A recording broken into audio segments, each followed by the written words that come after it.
Next हम बात कर लेते हैं डिफाइन आईटी एक्ट 2000। ये आईटी एक्ट 2000 होता है क्या, इसको हम समझ लेते हैं।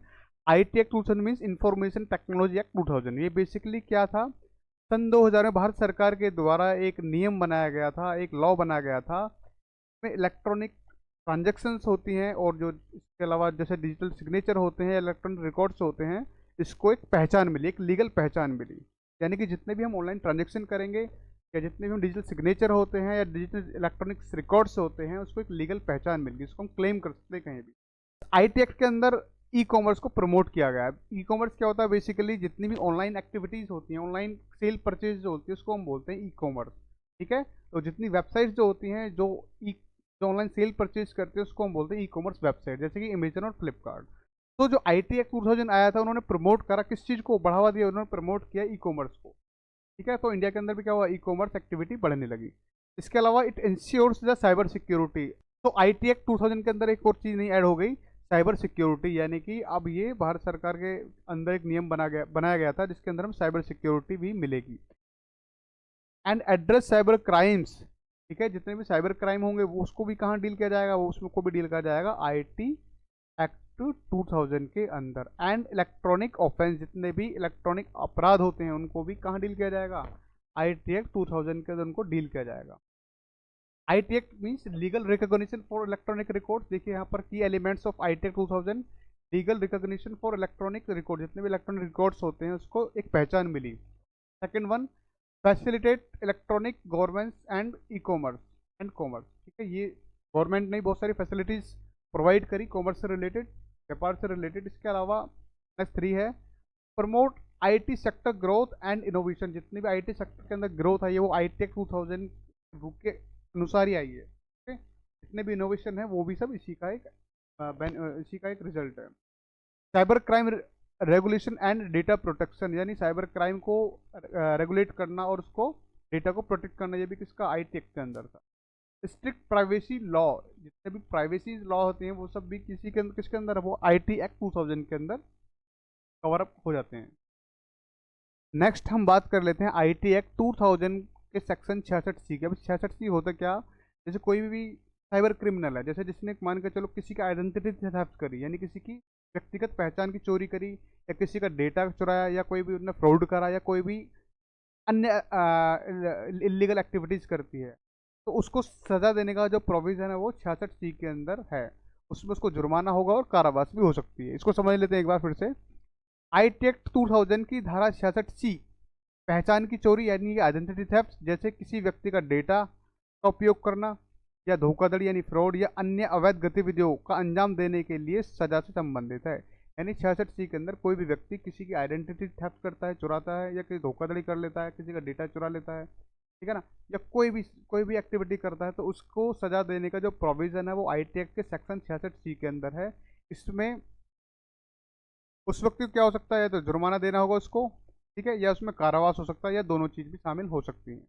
जो पोर्टल यहाँ दिख रहा होगा आपको, ये है दिल्ली पुलिस साइबर सेल का पोर्टल है। बेसिकली क्या होता है, अगर जो किसी व्यक्ति के साथ में कोई भी साइबर क्राइम हो जाता है तो वो अपनी कंप्लेंट कहाँ ऑनलाइन रजिस्टर कर सकता है, तो ये एक पोर्टल है जहाँ पर जाकर के आप अपनी कोई भी ऑनलाइन कंप्लेंट रजिस्टर कर सकते हो। अगर जो कोई साइबर क्राइम से रिलेटेड कोई भी आपकी कंप्लेंट होती है, अगर आप शिकार होते किसी भी साइबर क्राइम का, तो यहाँ पर आप अपनी कंप्लेंट लिखा सकते हो।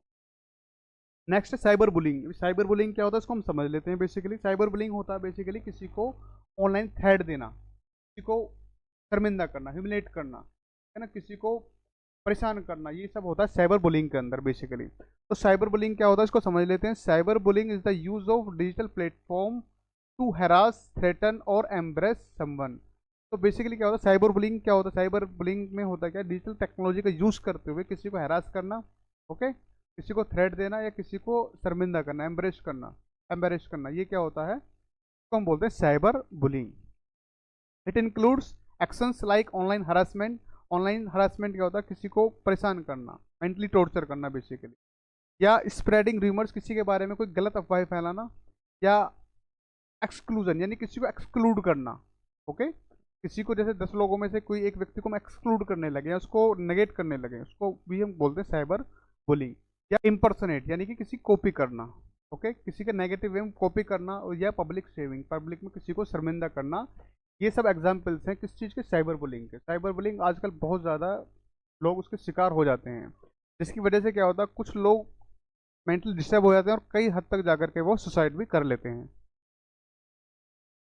साइबर बुलिंग से किस तरीके से प्रिवेंट करना, किस तरीके से बचना होता है, किस तरीके से उन्हें रिस्पॉन्ड करना होता है साइबर बुलिंग से, तो उसमें इन्वॉल्व आता है एजुकेशन। यानी कि अगर जो आपके पास सही एजुकेशन है तो आप उसको अच्छी तरीके से प्रिवेंट कर पाओगे और आप रिस्पॉन्ड कर पाओगे।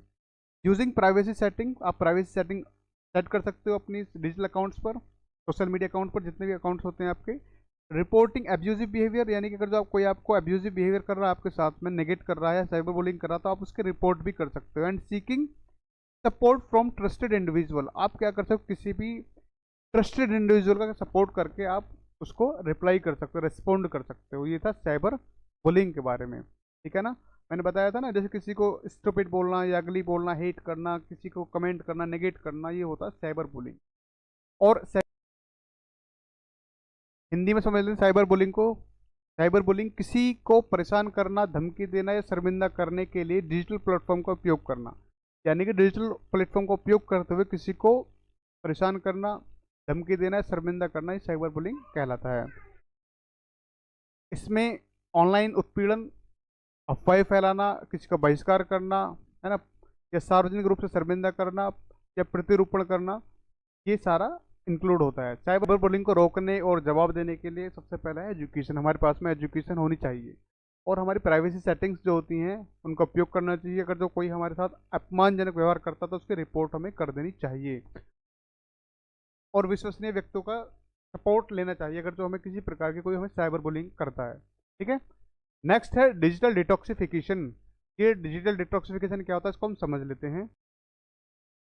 Digital detoxification is taking break from using digital devices like smartphone, computer and social media to reduce stress and improve well-being।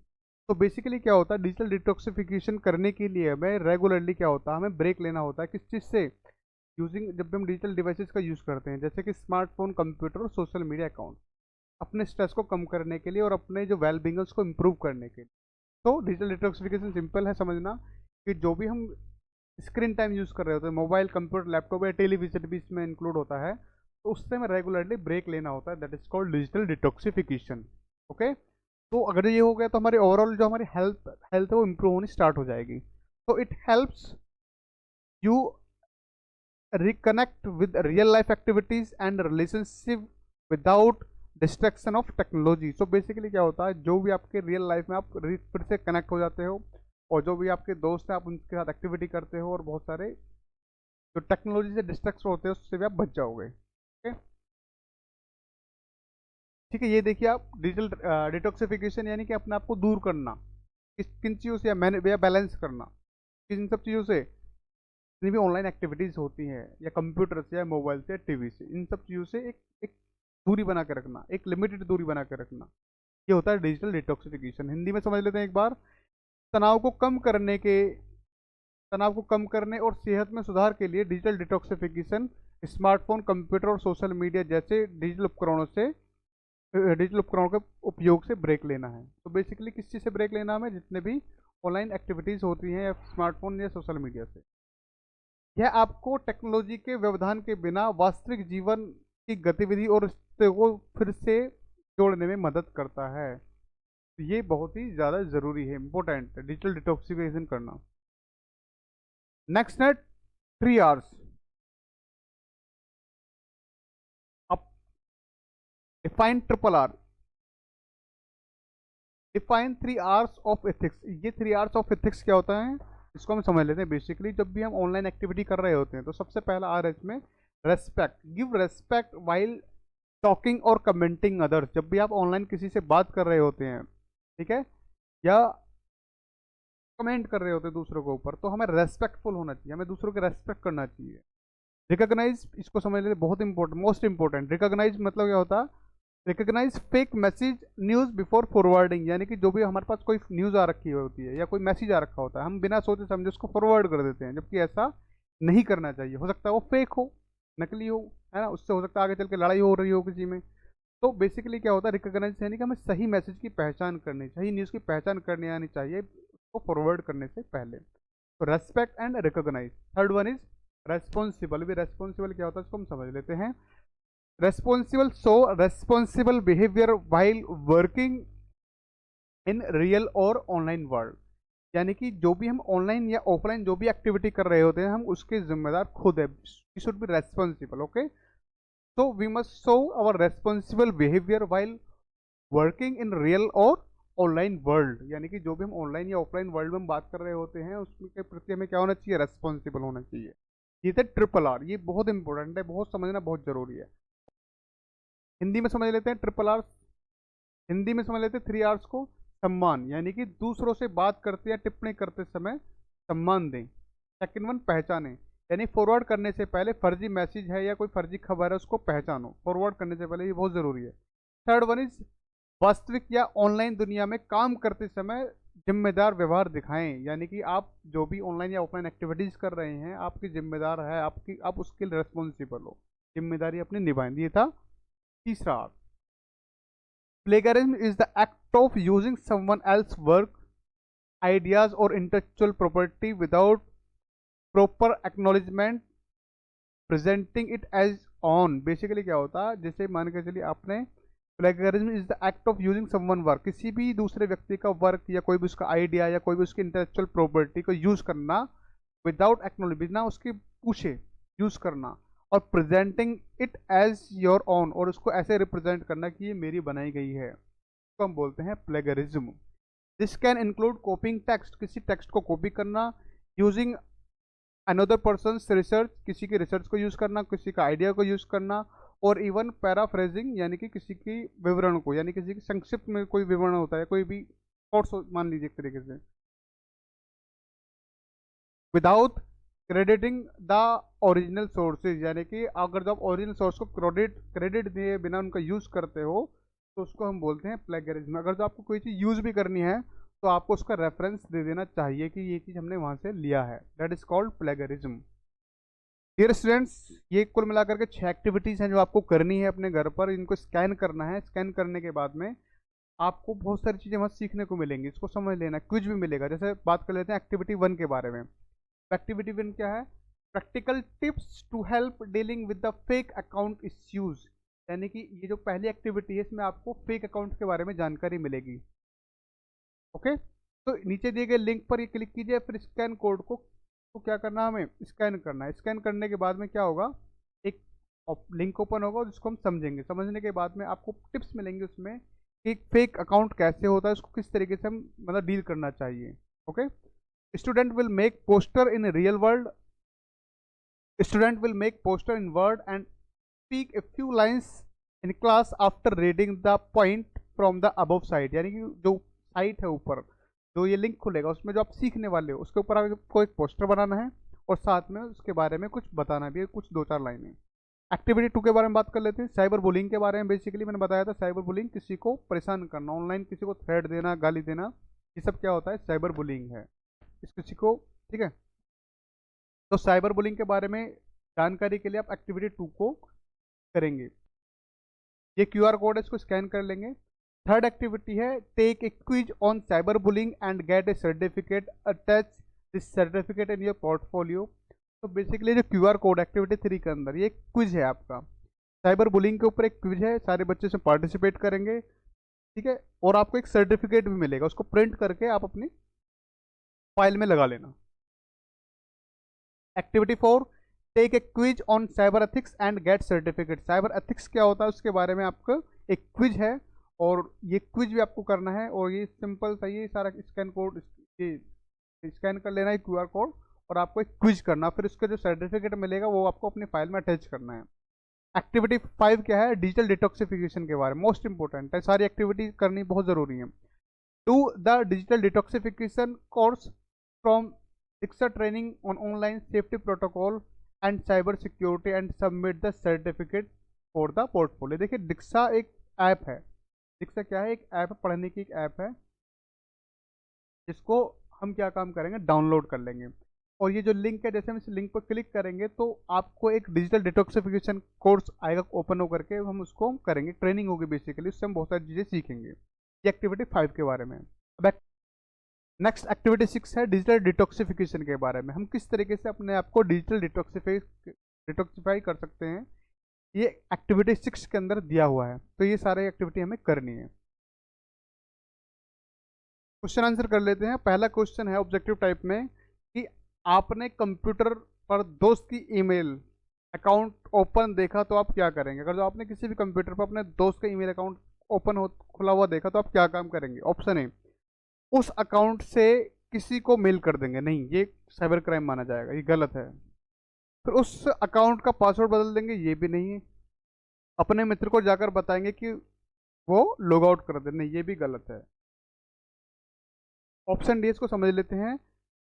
सबसे पहले आप लॉग आउट करेंगे और अपने मित्र को समझाएंगे कि अपने खाते का उपयोग करने के बाद लॉग आउट करना चाहिए, विशेष रूप से सार्वजनिक कंप्यूटर से। तो इसका आंसर डी आ जाएगा, यानी कि सबसे पहले हम लॉग आउट करेंगे, फिर अपने फ्रेंड को समझाएंगे कि भाई हमें किसी भी पब्लिक प्लेस पर अपने अकाउंट को लॉगिन नहीं रहने देना चाहिए, तो तुरंत लॉग आउट कर देना चाहिए। क्वेश्चन सेकंड, आपको पता चला कि आपके नाम से एक फेक प्रोफाइल बनी है, तो आप क्या काम करेंगे। शोर मचाएंगे, क्या फ़ायदा शोर मचाने से, कोई फ़ायदा नहीं है।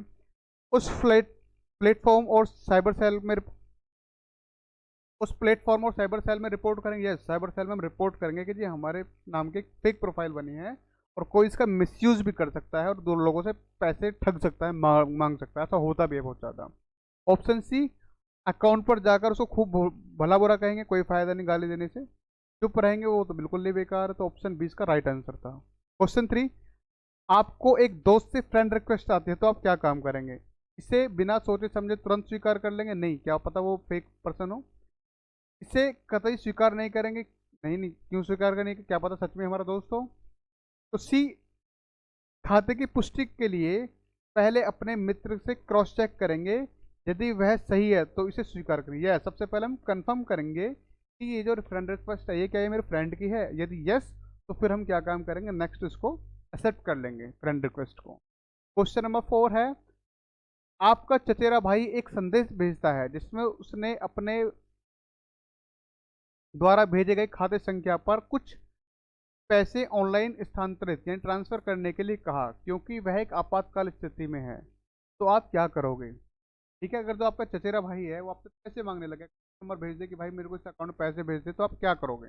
ऑप्शन ए, आप भावुक हो सकते हैं और उसे तुरंत खाते में पैसे ट्रांसफर कर देते हैं, तो आप हो जाओगे साइबर क्राइम के शिकार, ऐसा नहीं करना।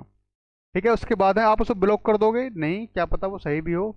तो ऑप्शन सी है इससे, ऑप्शन सी, उससे यह पूछने के लिए कॉल करेंगे कि क्या आपात स्थिति है, क्या उसे पैसे की ज़रूरत है, अगर यह वास्तविक समस्या है तो आप उसे पैसे भेज देंगे। यस, पहले हम क्रॉस चेक करेंगे, कॉल करेंगे, पता लगाएंगे कि भाई सच में कोई इमरजेंसी है या कोई फेक पर्सन तो नहीं है। उसने बोल दिया कि हाँ सच में मुझे परेशानी है, तो आप उसे क्या कर दोगे, उसको पैसे ट्रांसफ़र कर दोगे उसी के नंबर पर कॉल करके। अदरवाइज फिर आप उसको कोई भी पैसे ट्रांसफ़र नहीं करोगे, हो सकता है वो फ्रॉड हो कोई भी। क्वेश्चन नंबर 5, आपने चोरी होते हुए देखा और आपके पास आपका मोबाइल है, आप क्या करोगे, आपको क्या करना चाहिए। ऑप्शन है, सूचना देने के लिए पुलिस को फ़ोन करें, बिल्कुल सही बात है, पुलिस को सूचना देनी चाहिए, हम कुछ नहीं कर सकते। ऑप्शन बी, चुपचाप निरीक्षण करो और आगे बढ़ें, ये क्या होता है भाई, ऐसे तो क्राइम बढ़ता रहेगा ऐसे करेंगे तो। वायरल वीडियो बनाकर सोशल मीडिया पर अपलोड कर देंगे, इससे कोई बेनिफिट नहीं है, कोई फ़ायदा नहीं इस चीज़। तो ऑप्शन है, सूचना देने के लिए पुलिस को फ़ोन करें। क्वेश्चन सी है, क्वेश्चन 6, सोशल मीडिया पर आपकी पोस्ट पर अभद्र टिप्पणियां आ रही हैं, आपको क्या करना चाहिए। यानी कि आप सोशल मीडिया अकाउंट पर आपके बारे में कोई भला बुरा बोल रहा है या गाली दे रहा कोई या बदतमीजी से बात कर रहा, तो आप क्या काम करोगे। ऑप्शन ए, अपने खाते से लॉग आउट करें, नहीं कोई फ़ायदा नहीं लॉग आउट करने का, वो तो देता रहेगा। सोशल मीडिया पर उस व्यक्ति को वापस जवाब दें, आप गाली दोगे कोई फ़ायदा नहीं, उसको भला बुरा बोलो कोई फ़ायदा नहीं है। ऑप्शन सी, स्क्रीनशॉट, आपको एक स्क्रीनशॉट लें और उन संदेशों के लिंक लें और उस खाते की रिपोर्ट करें। यस, ये सही है, यानी कि जहाँ पर उसने जिस सोशल मीडिया पर उसने आपको गलत टिप्पणियाँ करी हैं, कमेंट करे हैं, तो आप उसका स्क्रीनशॉट लेकर रख लें और जा करके आप उसकी साइबर सेल में जाकर रिपोर्ट कर दें, जो भी थाना आपके पास नज़दीक हो। क्वेश्चन नंबर 7, आप एक दोस्त के जन्मदिन का एक वीडियो बना रहे हैं और उसे सरप्राइज़ देने के लिए आप उसके द्वारा सोशल मीडिया पर पोस्ट की गई सभी फ़ोटोज़ को ले लेते हैं और उस पर कॉपीराइट संगीत जोड़ देते हैं। कॉपीराइट यानी कि कॉपीराइट करे हुए गाने जो होते हैं, फिर आप इसे अपने सोशल अकाउंट मीडिया पर पोस्ट कर देंगे, तो आपके द्वारा की गई कौन कौन सी कार्यवाही साइबर एथिक्स का उल्लंघन कर सकती है। देखिए, सबसे पहले तो आपने बिना पूछे अपने दोस्त से क्या करा, उसके फोटो ले लिए। दूसरा, फिर आपने क्या काम करा, कॉपीराइट वाले जो सॉन्ग्स थे आप उसमें ऐड कर लिए बिना परमिशन के। तो ये हम दो प्रकार के हमने क्राइम कर चुके हैं। ऑप्शन पहला देखते हैं पर क्या है। उसकी अनुमति के बिना हमने तस्वीर ली, तो ये क्राइम हमारे पास बनता है, हमने ऐसा करना क्राइम हो गया। एक वीडियो बनाना क्राइम नहीं है, लेकिन उस वीडियो पर, अपने वीडियो पर कॉपीराइट संगीत जोड़ना ये क्राइम है। ये वीडियो बनाना क्राइम नहीं होता, लेकिन विदाउट किसी की परमिशन के हम फोटो ले रहे हैं तो वो क्या है, एक क्राइम है। तो इसमें क्राइम फर्स्ट एंड थर्ड तीन है, तो इसका आंसर क्या आ जाएगा, सी, फर्स्ट एंड थर्ड।